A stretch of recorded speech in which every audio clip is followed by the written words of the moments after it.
Ya.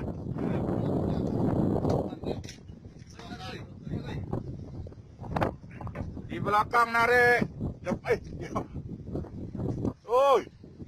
Eka. Oi, Apa tuh? mantap. Mantap, tolonglah, angkatlah. Bantu Eka lah. Lepas satu. Lepas yang besar satu. Ha. Terus. Belah sana aku tak kah? Kita tarik.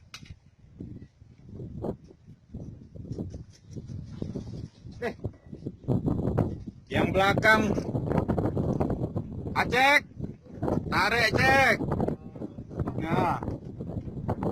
Penuh. Depan sana dia bilang penuh. Penuh. Pelan-pelan ngangkat.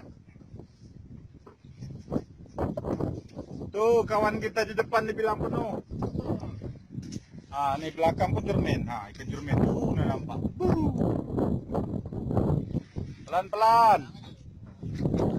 Nah, iya. Acek narik cermin. Oke. Cermin. Depan.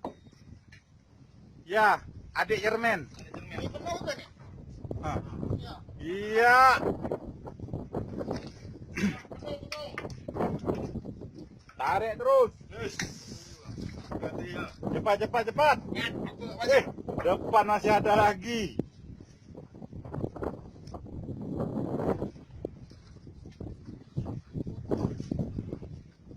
Berapa ekor itu?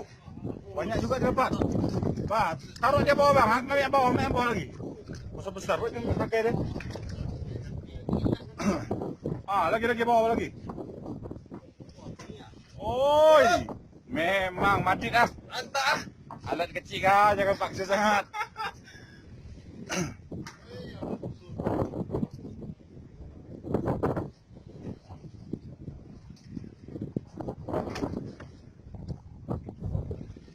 Iya, 1 ekor.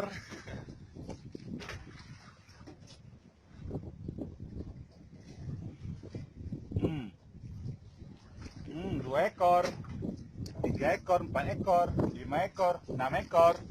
Mantap. Woi, cepat sikit turun.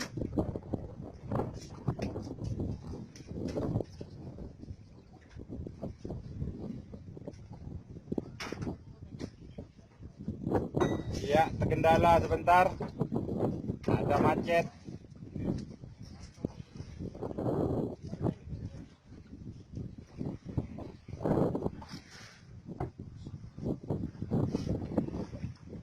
Sakit pinggang goyangnya.